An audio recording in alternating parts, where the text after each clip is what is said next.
এরা যারা এরকম ভাবে আলেমদেরকে जो शख्स निकाह के बाद पैदा होते हैं वो आलिम को इज्जत करते हैं और जो निकाह के पहले पैदा होते हैं वो आलिम को बेइज्जत करते हैं।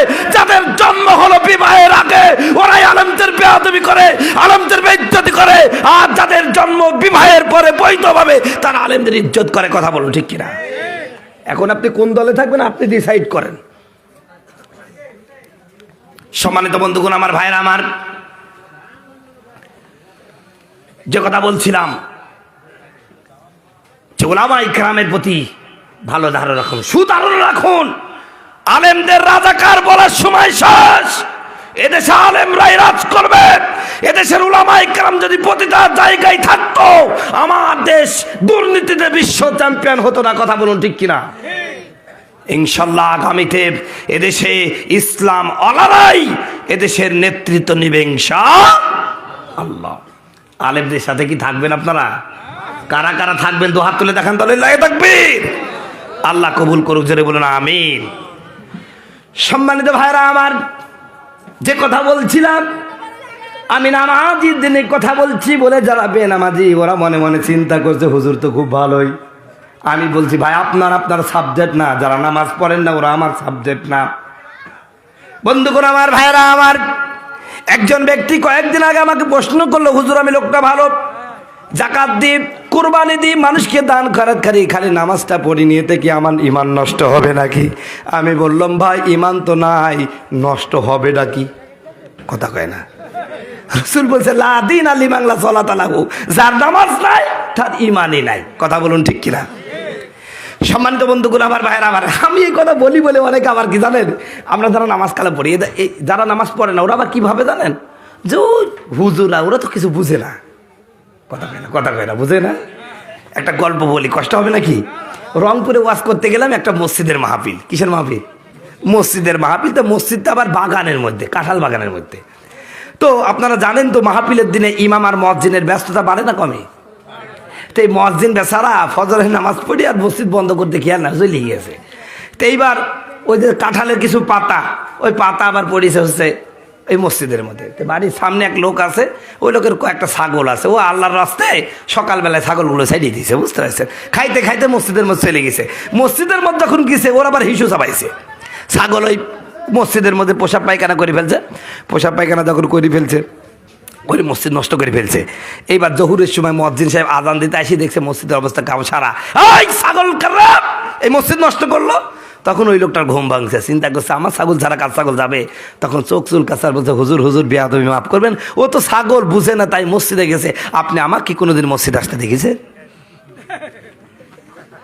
ছাগল বুঝে না এই জন্য মসজিদ আছে, ও তো বুঝে এই জন্য ও মসজিদে যায় না। কথা বুঝতে পারছেন?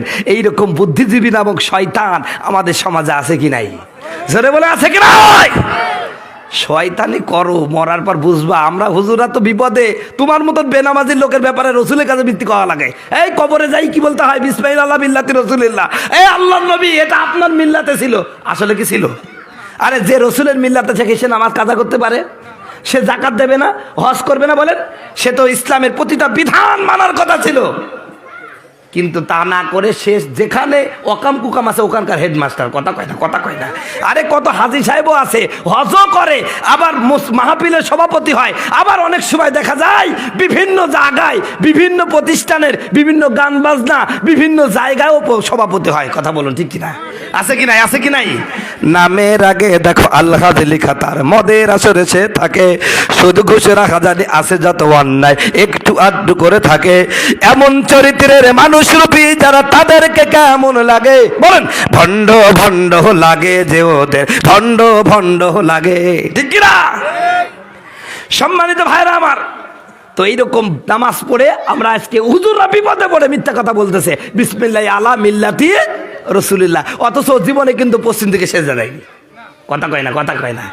হুজুর আমি আপনি একটা কায়দা করি, এরকম আমি দেখি যে কোন জায়গায় এরকম আছে, এই মাল যদি দেখি যে কোনোদিন সেজদা দেয়নি পশ্চিম দিকে, আমি বলি আল্লাহ এরাও ছাড়ছে না, আমিও পারছি না, আল্লাহু আকবার। কথা কয় না। এরপরে যে দোয়া আছে ওটা কি আর স্পষ্ট বলা লাগে ভাই? তো মনে মনে আমি আল্লাহ বলি, আল্লাহ সারা জীবন তোমার সেজদা দেয়নি, কোনোদিন পশ্চিম দিকে সেজদা দেয়নি, গাঞ্জা খাইতে খাইতে জীবন শেষ করে ফেলেছে, আবার পণ্ডিতি মার্কায় পালা গান গাইছে, কথা কয় না কেন? তোমাকে অপমান করেছে, তোমার রসুলকে অপমান করেছে, গাঞ্জা খাই বলছে তারা নাকি মক্কায় চলে গেছে, এত বাজে কথা বলিস আল্লাহ, লোকটা মরে গেছে, তুমি সাইজ করে দিও, আল্লাহু আকবার, কথা কয় না। তুই যেসব মুসল্লি তো জানাজাও হবে ওই রকম, কথা বলুন ঠিক কিনা? সম্মানিত বন্ধুগণ আমার, ভাইরা আমার, অনেক কথা বলতে পারবো, অনেক বলার আছে, লম্বা খুতবা আমি দেব না। আমি আপনাদের সামনে কোরআনুল কারীম থেকে সূরা আল ইমরানের একখানা আয়াত পড়েছি। আমার আল্লাহ বলেন, কুল ইন কুনতুম তুহিব্বুনাল্লাহ ফাত্তাবিউনি ইউহিব্বুকুমুল্লাহ ওয়া ইয়াগফির লাকুম যুনুবাকুম আল্লাহু গফুরুর রহিম। আল্লাহ রাব্বুল আলামিন বলেন, ও নবী, আপনি আপনার উম্মতদেরকে বলে দেন, ওরা যদি আমি আল্লাহর ভালোবাসা পাইতে চায়, কার ভালোবাসা, জোরে জোরে বলেন, কার ভালোবাসা? আল্লাহর ভালোবাসা যদি পাইতে চাই, ওদেরকে বলে দেন ওরা যেন আপনি নবীকে অনুসরণ করে, অনুকরণ করে, জোরে বলেন সুবহানাল্লাহ। তাহলে বন্ধুগণ আমার, ভাইয়েরা আমার, আল্লাহকে পাইতে হলে, আল্লাহর ভালোবাসা পাইতে হলে আমার আপনার জীবনে সবচাইতে বেশি প্রয়োজন সেটা হলো আমার নবী। নবীকে ঠিক রাখেন, নবীকে মহব্বত করেন, ভালোবাসেন।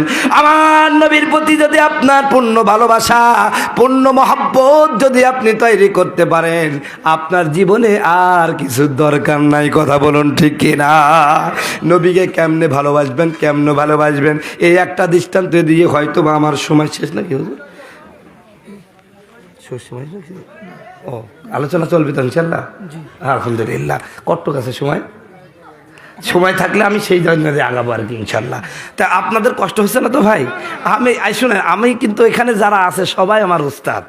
এখানে মুফতি আমিনুল ইসলাম সাহেবের আমি ছাত্র, কথা বুঝতে পারছেন?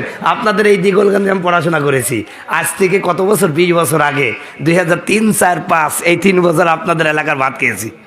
আর তখন থেকে আমার ইচ্ছা ছিল যে আমি কোরআনের ময়দানে কথা বলবো, হুজুর আমার জন্য দোয়া করছে। আমি আগে মিলাদ পড়েছি, কত হুজুরের সাথে চলে গেছে, হুজুর আগেই বলতো যে তুই যাই শুরু কর, আমি আসতেছি। তাই আমি হুজুরের সাথে মিলাদ করতে করতে আজকে আপনাদের সামনে কোরআনের কথা বলা শিখেছি। ইনশাল্লাহ কথা হবে, ওয়াজ ইনশাল্লাহ ফুরাবে না, আর আপনারা উঠবেন না ইনশাল্লাহ। কষ্ট হচ্ছে নাকি, খারাপ লাগছে নাকি?